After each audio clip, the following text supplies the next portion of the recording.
Bismillahirrahmanirrahim. Bismillahirrahmanirrahim. Assalamualaikum Assalamualaikum warahmatullahi warahmatullahi wabarakatuh. wabarakatuh. Pada kesempatan kali ini, kami akan menjelaskan tentang materi yang berjudul, peningkatan mutu guru. Namun sebelum itu, perkenalkan kami dari kelompok 10 yang terdiri dari, 3 anggota kelompok. Yang pertama yaitu saya sendiri atas nama Muhammad Ikram.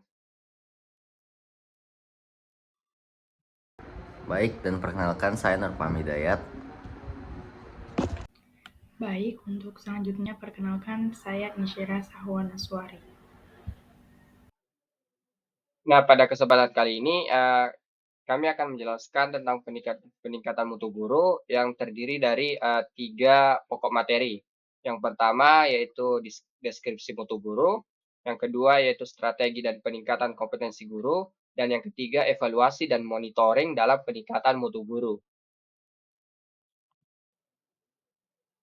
Baik, materi yang pertama yaitu deskripsi mutu guru. Yang pertama, pengertian mutu. Mutu dapat didefinisikan sebagai tingkat keunggulan. Jadi mutu adalah ukuran relatif kebaikan.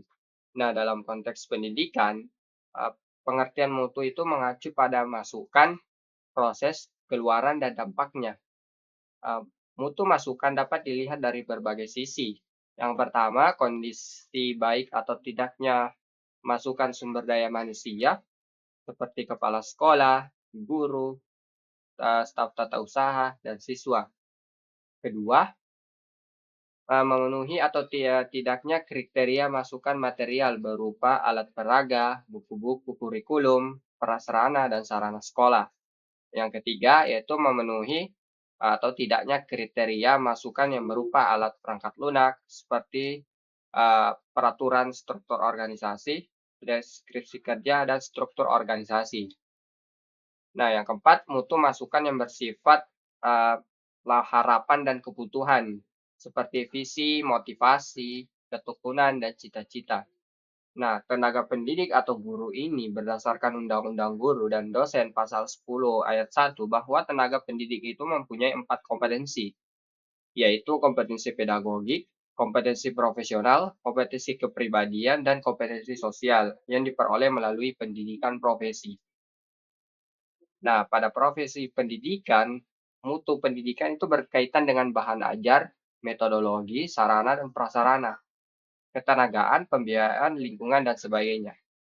Namun, pada hasil pendidikan, mutu berkaitan dengan prestasi yang dicapai sekolah dalam kurun waktu tertentu yang dapat berupa tes kemampuan akademik seperti ulangan umum, raport, ujian nasional, prestasi non-akademik seperti bidang olahraga, seni, atau keterampilan. Nah, yang kedua itu pengertian guru. Secara umum, pengertian guru adalah seorang tenaga pendidik profesional yang mendidik, mengajarkan suatu ilmu, membimbing, melatih, memberikan penilaian, serta melakukan evaluasi kepada peserta didik. Nah, untuk definisi guru lain itu adalah seseorang yang telah mengabdikan dirinya untuk mengajarkan suatu ilmu, mendidik, mengarahkan, dan melatih muridnya yang memahami ilmu pengetahuan yang diajarkannya tersebut. Nah, ada beberapa tugas dan tanggung jawab dari seorang guru. Yang pertama yaitu mengajar peserta didik. Nah, seorang guru itu bertanggung jawab untuk mengajarkan suatu ilmu, pengetahuan kepada muridnya. Nah, dalam hal ini fokus utama kegiatan mengajar adalah hal intelektual sehingga para murid mengetahui tentang materi dari suatu disiplin ilmu. Nah, yang kedua yaitu mendidik para murid. Mendidik murid merupakan hal yang berbeda dengan mengajarkan suatu ilmu pengetahuan, yang di mana kegiatan mendidik ini adalah bertujuan untuk mengubah tingkah laku murid menjadi lebih baik. Nah, proses mendidik ini merupakan hal yang lebih sulit untuk dilakukan ketimbang mengajarkan suatu ilmu pengetahuan. Selain itu, seorang guru harus dapat menjadi teladan yang baik bagi murid-muridnya sehingga para murid ini dapat memiliki karakter yang baik sesuai norma dan individu yang berlaku di masyarakat. Yang ketiga dari tugas dan tanggung jawab itu dari seorang guru itu adalah melatih peserta didik. Nah, seorang guru itu juga memiliki tugas untuk melatih para muridnya agar memiliki keterampilan dan kecakapan dasar. Nah, yang keempat itu membimbing dan mengarahkan. Nah, para peserta didik mungkin saja mengalami kebingungan atau keraguan dalam proses belajar mengajar. Seorang guru itu bertanggung jawab untuk membimbing dan mengarahkan anak didiknya agar tetap berada pada jalur yang tepat. Nah, dalam hal ini sesuai dengan tujuan pendidikan. Dan yang terakhir yaitu memberikan dorongan pada murid. Nah, poin terakhir dari tugas seorang guru itu memberikan dorongan kepada muridnya agar berusaha keras untuk lebih maju. Nah, bentuk dorongan yang diberikan seorang guru kepada muridnya baik dengan berbagai cara, misalnya salah satunya itu memberikan hadiah.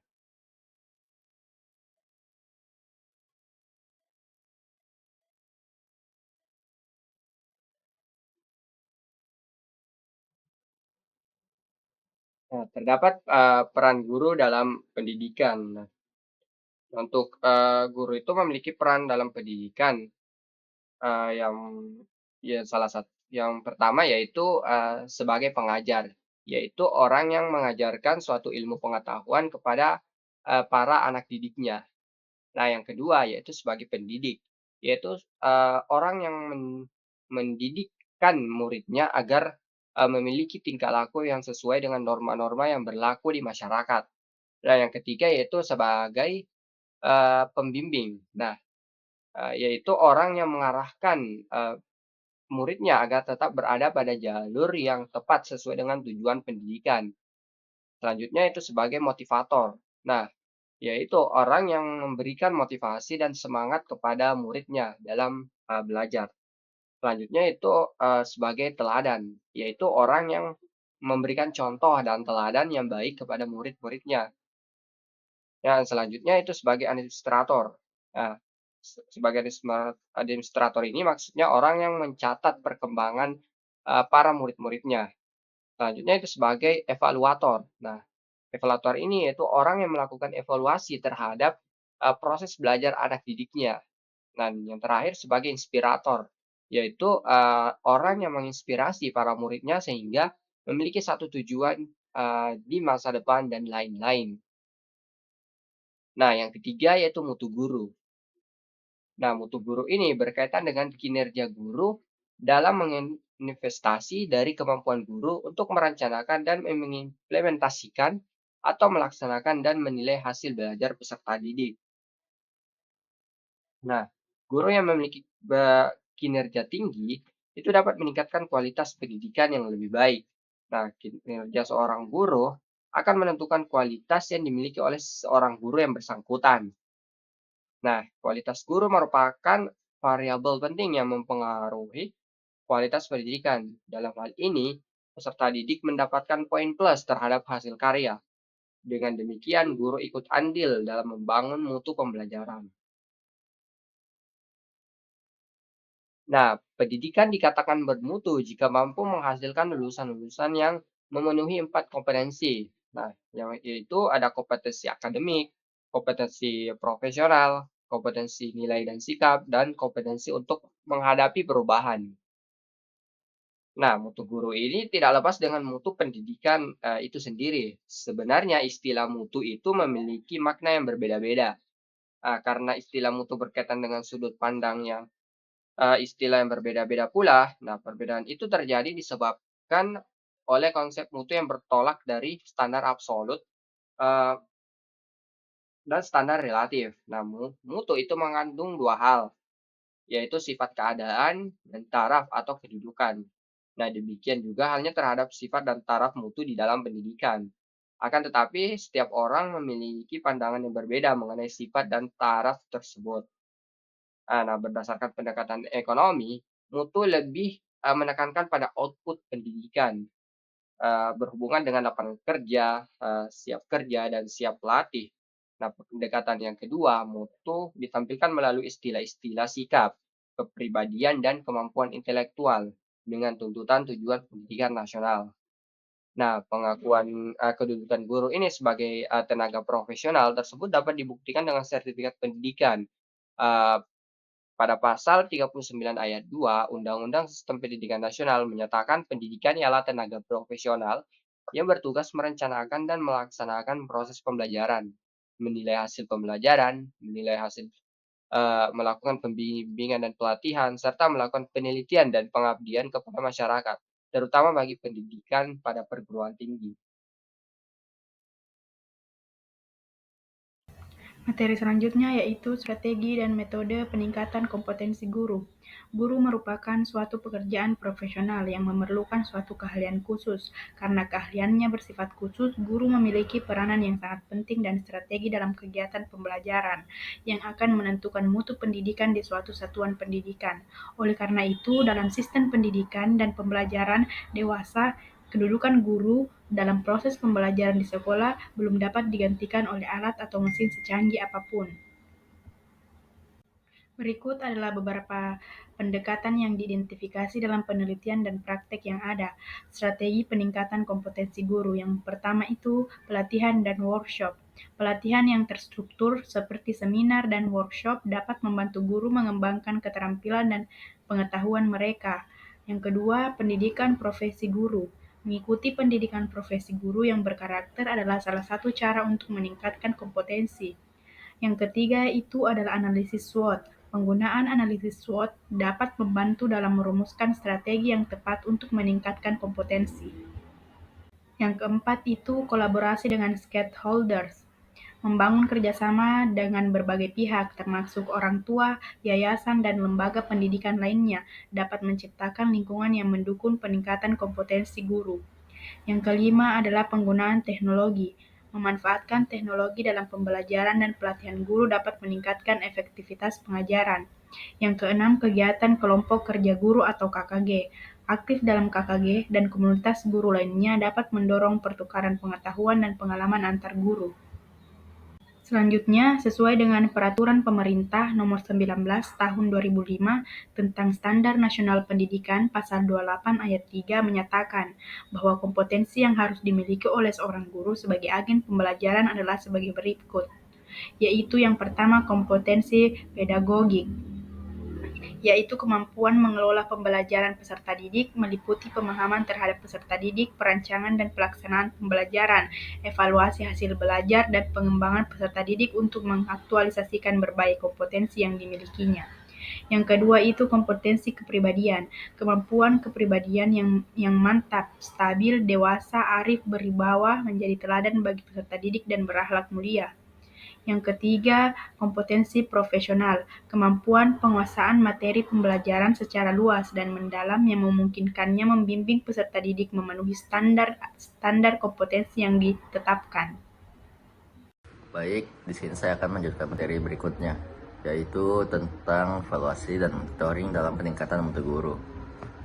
Jika kita tahu, MONEV adalah singkatan dari monitoring dan evaluasi. Monitoring merupakan proses pengumpulan analisis informasi secara berkelanjutan untuk memastikan program berjalan sesuai dengan rencana. Sedangkan evaluasi adalah penilaian terhadap relevansi, efisiensi, dan dampak program. Dan kata lain, monitoring adalah pengawasan dan evaluasi adalah penilaian berdasarkan hasil monitoring. Peningkatan mutu pendidikan di Indonesia, terutama guru, dapat terjadi dari tahun ke tahun jika semua pemangku kepentingan melakukan perencanaan berdasarkan profil pendidikan, fokus pada penyelesaian masalah yang telah diidentifikasi, melakukan refleksi untuk menemukan akar masalah, dan merancang kegiatan yang efektif dan efisien untuk mengatasinya. Setelah perencanaan dan penganggaran berbasis data dari profil pendidikan dengan fokus pada peningkatan indikator prioritas berhasil dilakukan, langkah berikutnya adalah memantau pelaksanaan kegiatan yang telah direncanakan. Adapun dampak dari kegiatan yang telah dilaksanakan yaitu harus dievaluasi guna menilai apakah mutu pendidikan yang ditargetkan telah meningkat atau belum. Jika kegiatan tersebut tidak memberikan dampak yang diharapkan, maka perlu dilakukan evaluasi untuk memahami penyebab ketidakefektifan dan memperbaiki perencanaan ke depannya.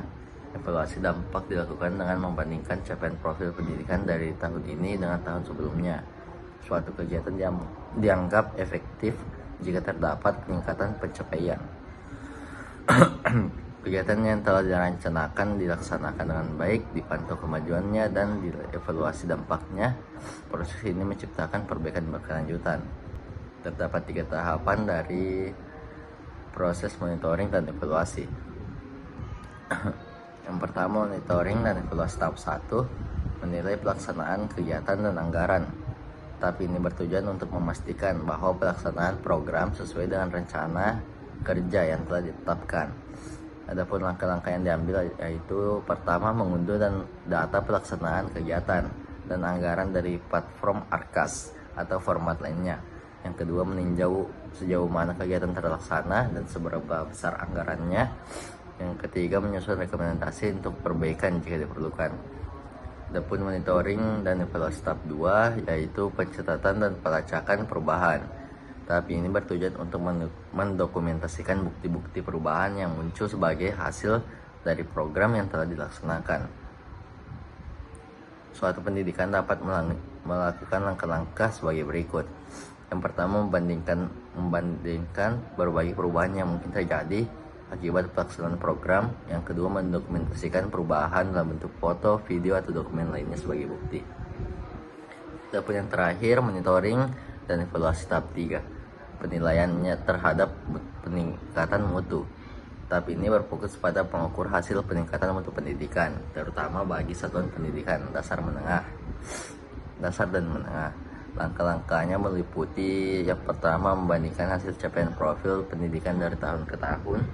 Yang kedua, menyusun catatan tentang peningkatan, penurunan, atau stagnasi dari data yang dianalisis. Yang ketiga, menyusun rekomendasi untuk langkah-langkah perbaikan lebih lanjut. Baik, adapun kesimpulannya yaitu peningkatan mutu guru merupakan faktor kunci dalam upaya meningkatkan kualitas pendidikan di Indonesia. Kompetensi guru yang mencakup aspek pedagogik, profesional, kepribadian, dan sangat sosial menentukan keberhasilan proses pembelajaran. Meskipun banyak tantangan yang dihadapi, seperti terbatasnya akses terhadap pelatihan dan pendidikan berkelanjutan, upaya untuk terus mengembangkan kompetensi guru sangat penting untuk memastikan lulusan yang siap menghadapi dunia kerja dan kehidupan sehari-hari. Dalam hal ini, guru tidak hanya berperan sebagai pengajar, tetapi juga sebagai pembimbing dan inspirator bagi peserta didik. Dengan adanya dukungan yang tepat dari pemerintah, lembaga pendidikan, dan pemangku kepentingan lainnya, peningkatan mutu guru dapat berjalan secara efektif dan berkelanjutan. Pemanfaatan teknologi, pelatihan yang berkesinambungan, dan peningkatan fasilitas pendidikan menjadi strategi utama dalam mendorong profesionalisme guru.